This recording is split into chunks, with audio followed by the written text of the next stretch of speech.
for this Karelian Skies, almost everything that I wrote was written right here.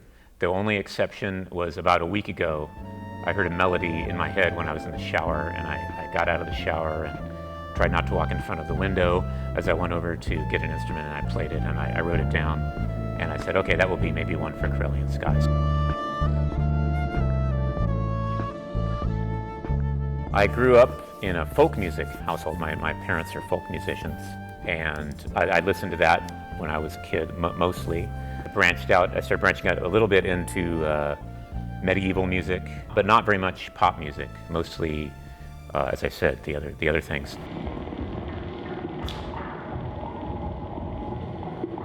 And when I was 15, I walked into the record store and I heard this amazing electronic music that I'd never heard before, anything like it, and I had to buy the record. It was Tangerine Dream record, and that's sort of the thing that started me on the road to being here, doing electronic music.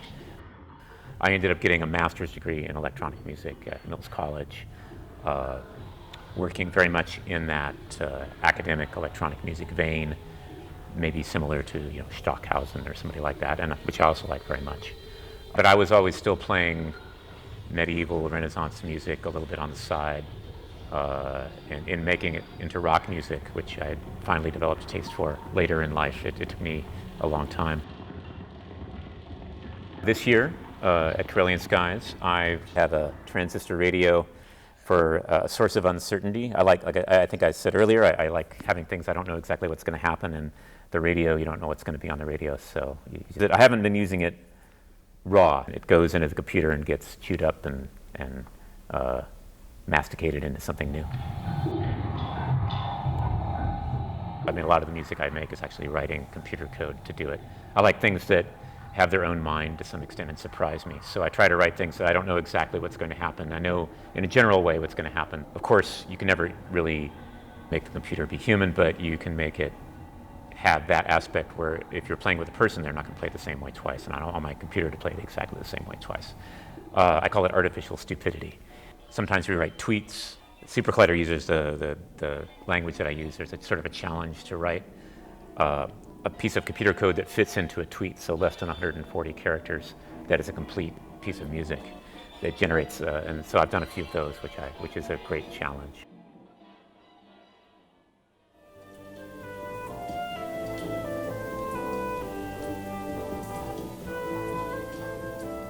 And lately I've been rediscovering a lot of the things I liked as a child that were very melodic, and I've been writing more melodic music. I used to be very abstract, and now sometimes I write much more direct, simple melodies. That just seems to be what I'm doing these days.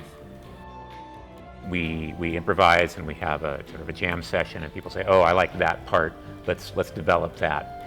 So you take that one thing, which may be just like a couple of bars, and you expand it, and then you work it up into something that has some kind of structure. The structures here are not because of the nature of the process, it's not as tight as maybe if you're doing a classical composition where every note you have time to think about it. We don't have that kind of time. So it's looser, but maybe because it's looser and it's fresh, it's like making fresh bread or something.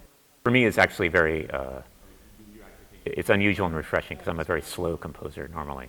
So for me, it's part of why I really like this is it gets me to do something that I don't usually do. And to sort of do that very quick, spontaneous music making, which is something that I would like to be better at. So every time I get a little better at doing it.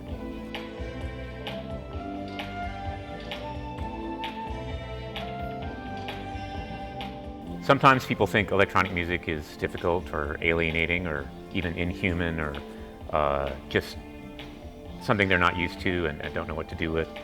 But the good thing about Karelian Skies, or all of the different skies, you get a very wide spectrum of the types of electronic music that are available. And so we try to we always have some things that I think would be very easy for people to understand. The fact that it's on electric instruments or electronic instruments is perhaps a novelty to them, but they will recognize the melody, the kind of rhythmic feel is not so different from what they might have heard before. We will also have some things that are much more abstract and probably less familiar, but I think, well, I'm obviously biased, but I think a lot of those kind of things are actually very beautiful. It's sort of maybe a strange beauty, but that's what's always attracted me to it, is the fact that it's not what you hear every day. So you have to, for those kind of pieces, you have to be willing to keep an open ear and an open mind. But I think if you do that, you'll find that we've come up with something that should appeal.